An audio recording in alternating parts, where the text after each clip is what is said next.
おはようございます。画家の小木曽です。今日はですね、日動画廊名古屋支店さんの方で、描いた30分で描いた雲の絵をお届けしようと思います。また画廊の皆さんとの会話もちょっと楽しみながらご覧いただければと思います。それではどうぞ。おはようございます。小木曽です。今日はちょっと思い切って、空の絵、空と雲の絵を描けるかどうかは分かりませんが、画廊で描いております。挑戦してみようと思います。失敗してもま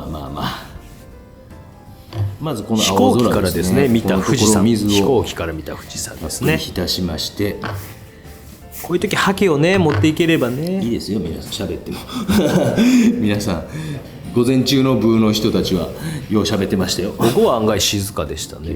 はい。見てくださいね。全然いいですよ。午前はクロアチアを描きましたね遠慮なくしてくださいね。こんな機会画廊の人も優しくてね、本当に。そうそうなんですよ。はい沈黙恐怖症なんで、ね、皆さんぜひぜひ画廊とか遊びに行ってくださいね。よかったらですね。こんなね絵を描く、こんなとこで絵を描く作家いないですもんね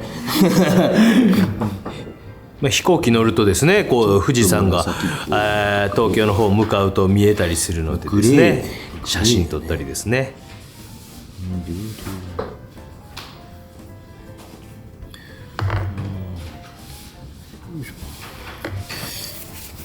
でこう拭き取りですね。でちょいちょい今回ティッシュで拭き取る。この辺はどう描いていくか。よいしょ。この辺のグレーの出し方がやっぱまた難しいですよね。青と茶色とか紫とか混ぜたりですね、少しこう赤系ピンクとか入れたりね、いろんなことしてます。紙がもうちょっとどうしてもボコボコしてしまいますけど、でも雲の一番白いところは絶対塗り残します。頑張って、ね、なんか聞きたいことあれば、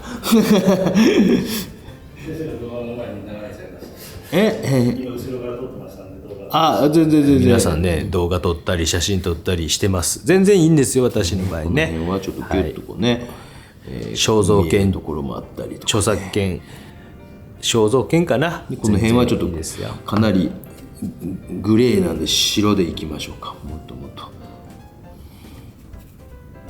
この辺のねグレートーンがなかなかこう作れなくて難しいな思いながらやってました。で筆もね書き出しの段階がね多分一番なんか皆さん面白いみたいですよ。こういろんな方向で筆も使ったりですね。こうまたラフィーニの4号を使ってます。拭き取ったりとか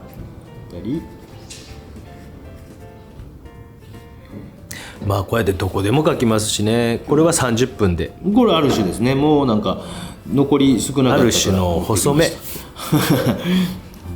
残り旅の時はね重たいよりちょっとね軽くグレーを作りたいですね。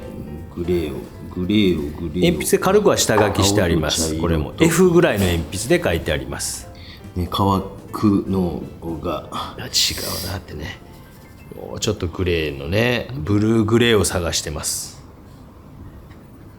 紫がいい時もあればブルーグレーが濃いですね。濃い雲が見えるなとか。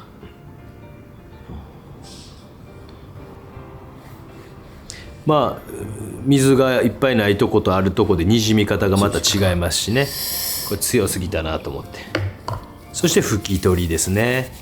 結構拭き取ることを今回多くしていきますので、乾かないうちに拭き取ったり、そういったところもぜひぜひどういうところで拭き取ってるかなとか見てください。水がこう落ち着いたりちょっと落ち着いてきたり水が紙に対してですねと思いながらも、ぐっと濃くするところは濃く。透明水彩はどうしてもちょっと明るくなりますからね。2段なんか 20% ぐらい僕のイメージだと明るくなる感じしますよね皆さん真剣に周りで見てるんですよ。緊張感がね喋ってもっていいですよ。全然沈黙恐怖症というねおじさんはもうね。でも日頃は喋ってるわけじゃないですよ。家で一人で絵描いてる時ね。はい、こういうとこ拭き取ってますよね。ちょっとこうねそれだけでも少し明るくなりますもんね。それで水が浸透していかなかったりするので、ちょっと明るい雲のとことか、で逆にぐっと濃い色を置いて白さを際立てるとか。雲のところ、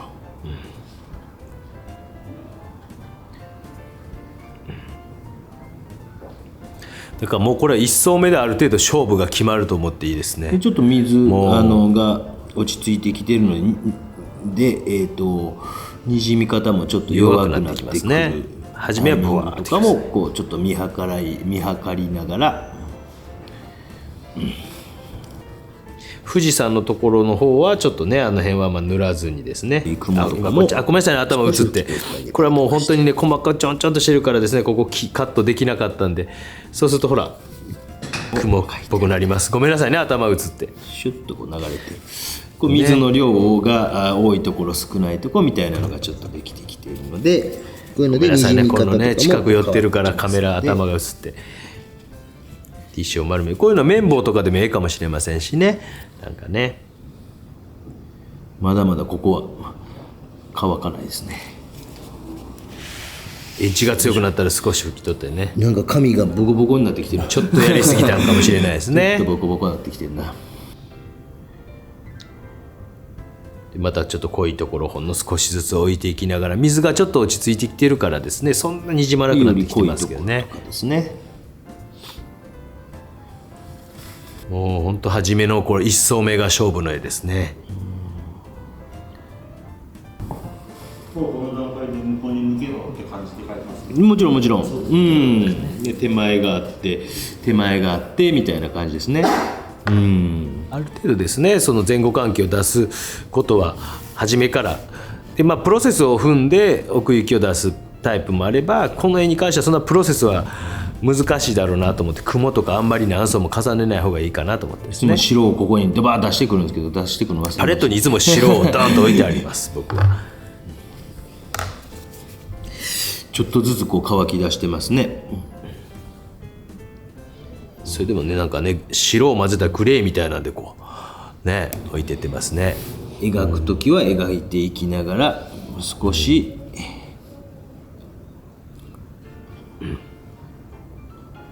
何層もですね、この辺のね、何層というか一層目なんですけど、そこに何回も乗せていってるね。この辺がこう皆さんできるかですよね。よいしょ。で微妙な細かくこうね雲とか拭き取って描いてあげたり、一応向こうに鉛筆の富士山の線が見えてますよね。描いていきます。で乾くと明るくなるので、結構思い切って暗めに今乗せていってます。お客さんがあんま喋らんかったからですね、面白い話もなくてすみません、本当申し訳ありません。濃いところがだいぶね欲しいな濃く浮き出と思ったらしましたね。構成を少し考えて、にじみがちょっと弱くなってきてるんでね、ここぞとばかりにチャンスとばかりにですねやってってますね。逆にもう乾いてしまったとこもあってね、そうなるとエッジがすごい強くなるので難しいとこですよね。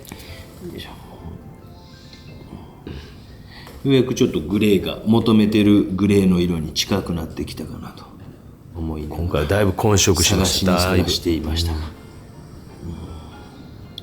で少しこう絵の具が乾き出してますので、ちょっとこれ以上やると美しくにじまないので、ある程度の段階で一層目をですね一回止めるということで完全に乾かしてもいいかなと思います。ほらだいぶ明るくなったでしょう。今分かりました、ね、あの間に乾いて、多分ね乾かしたんです。ちょっと巻き戻って見てみて皆さんね、いただけるとね、喋ってもね、もうほとんどもなんか喋ることもないし、ね、今ちょっと比較でもお見せできているかできてないか、僕より詳しい人いますからね。だいぶこう違ったでしょ。本当ですか。めっちゃ面白いとか言われてますけどね。なります。で富士山のここのとこ書いてってます。ちょっと頭映ってしまってね申し訳ないなと思うんですけどね。なかなかこう通えない人とかね、ごめんなさいね。高齢の方でも夏は教室行けないとかですね、近くにこうそういうところがないとか。大木戸先生自体は写真撮ってもいいんですか。いいですよいいですよ。撮ってもね、全然このおじさんを撮ってもいいしと思うんですけどね、撮りたかったらいつでも皆さんね88で、ね、88のおばあちゃんがねはい、油絵の画家なんですよ。この方のですね、荻野先生の存在を僕から知っている。関西の方にお住まいらしいってそうですよ。 10年かかって覚えたの。YouTube で一緒にしゃべってね、いやそれはそうですよね。もうそんな時代ですよ。ねペラペラとね全然もうね、勉強したい人が勉強できる環境になればいいのにね。本当そう思ってますもっとね。本当にねね。昔の絵描きさんの科目だったし、いやいや意外とね裏では喋ってるんですよ。あんなんね全部嘘ですよ。僕からすればね。結構そんなことはないですよ。僕の知ってる絵描きさんとか結構皆さん喋りますよ。ね、先生されてたらね、やっぱねもう学生をいかに寝かさんかっていうことがね。私の YouTube はぜひね、寝たら負けと僕が言うてますもん。もう学生が寝るっていうことは僕の話がおもんないっていうことやから、それはもう僕の負けやと。私の YouTube はぜひね、皆さん寝落ちラジオにで、見てらっしゃる方がこう予備校の先生かなんかされてるとか言ってね、声で分かる人いるんちゃうかな、このね、地方やったらね。この辺ようやくいい紫出てきたんですよ。ちょっそうでとねすね。こうピンク系のオペラなんかどんなんでもね絵にできると。で入れた紫で分離色なんですけど、青と混ぜたりすると分離するんですけど、これちょっとようやくこう求めていた紫がね、こういう時パレットも映せてたらよかったんですけど、もうちょっとオペラとか入れたらなんかいい感じでこうね、ようやくできました。まあこうやって一つ質問、いるんです質問ですね。いいですよ。照明なんですけど、明かりなんですけど、やっぱり昼間のこう自然光で描くのが一番見やすいというか、会長が見えるので見やすいんですけど、先生はこういう室内で私こんなのでとか夜に変えてみるとか、今も映してましたけど、こんな感じの裏で調光ができるやつ、あれはどういうふうにそんなんをライト当ててますよ。ライトを当ててます。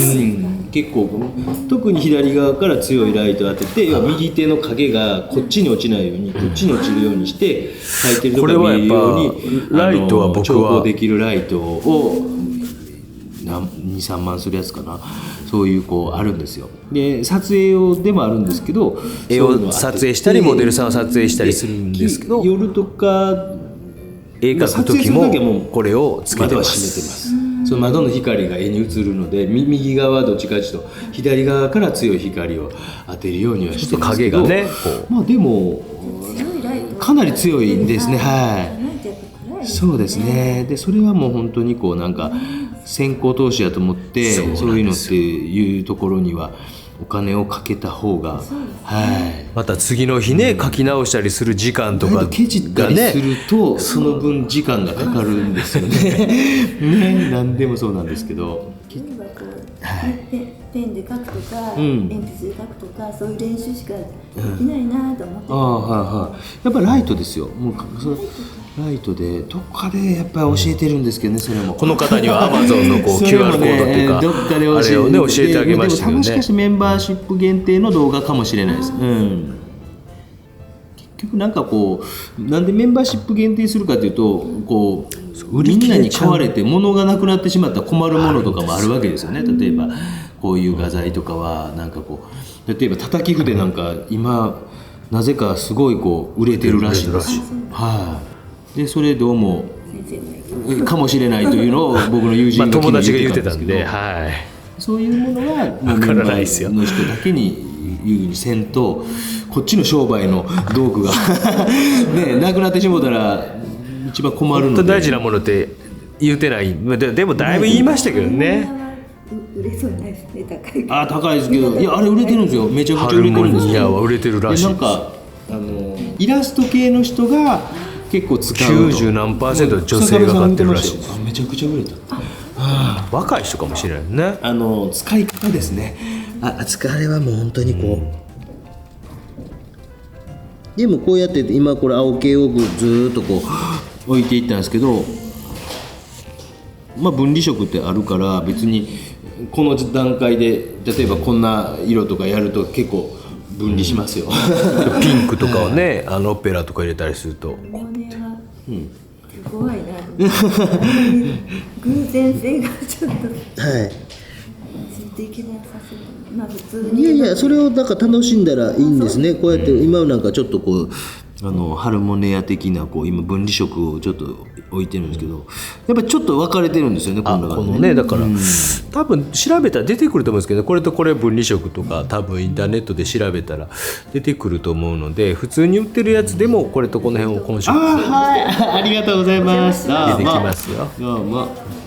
こんな感じです。画廊ではですね、お話とかしながらですね、シャシャシャシャシャシャ。まあもうなんとなく大体こう3時半4時ぐらいからも昨日もそうなんですよ。パタッと人いなくなるんですよね。ピークが1時でね、ピーク1時です1時がね。一番圧倒的に多いですね。そうそう。朝一と、まあ、12時1時はやっぱね皆さんお昼行って、予備校の先生次の日も来てましたこの人。はい、もう冬季講習。ねそうですよね。なんかね、美大もなんかそう聞きますもんね。やっぱりこうやっぱり東京芸大も地方大になり下がったって言ってますもんね。友人のやっぱりこう非常勤の全国からというより関東圏が多くなった言ってましたね。ねなかなかこう全国からじゃなくて関東圏が多くなったって、友人の非常勤やってたやつが以前言ってましたね。なり下がった。マスクは寂しいですよね。顔見えへんのは。マスクね。顔色がわからんとなかなかね。なんかね。脈受け狙ったんでしょうね。脈ですね。大そうですね阪万博の話してますわ。なんかね、でも本当に来年大阪で個展あるから。でもまだ万博はやってないか。万博を行きたいですけどね、僕はね。はい。明日がねもう多いと思いますけどね。ありがとうございました。日曜日休みなんで、明日が多いですよね多分ね。画廊の人もびっくりしました。こんな多いんかって言ってね。 YouTube で先生のファン増えたんじゃないですか。めちゃくちゃ増えました。めちゃくちゃYouTube されてるんですか。YouTube で知ったってことですね。はいはいはいはい。でファンになった。めちゃくちゃ増えました。本当にめちゃくちゃ。もともとはね、もちろんその業界ではその雑誌じゃないおしゃべりおじさんとしてですね、知ってる人は知ってるっていう感じだったけど、知ってましたもんね。それ以外の人がめちゃくちゃ増えましたね。他にもこうやって動画撮って配信してっていう。そうという感じでですね。いやいやでも楽ですよ。こんなもう全然編集全然暇なこんな感じでございました。はい。全然でティッシュで拭き取ったりして、ですね、ちょっと明るくしてですね、していきます。うるさい感じで、画廊でも制作をしているということでございました。まあ、ぜひぜひ個展とか来られた際は結構書いてることあるのでですね、ほぼこれで終わりかな。もうね、見に来ていただけたらなと思います。まあ1時間ぐらいにしていただけるとですね、会場にいていただくのは結構ね人が多くなってね、やっぱねあれなんでですね、1時間ぐらいがありがたいでございます。ということで、副音声も終わります。という感じでございました。ご視聴ありがとうございました。いかがだったでしょうか。こういう感じで書いてみました。またこれからも僕の中で課題としてですね、雲をどういうふうに書けばいいかっていうことを少し研究をしていきたいなと思います。今後もご視聴よろしくお願いいたします。よかったらチャンネル登録してない方、ぜひ。では。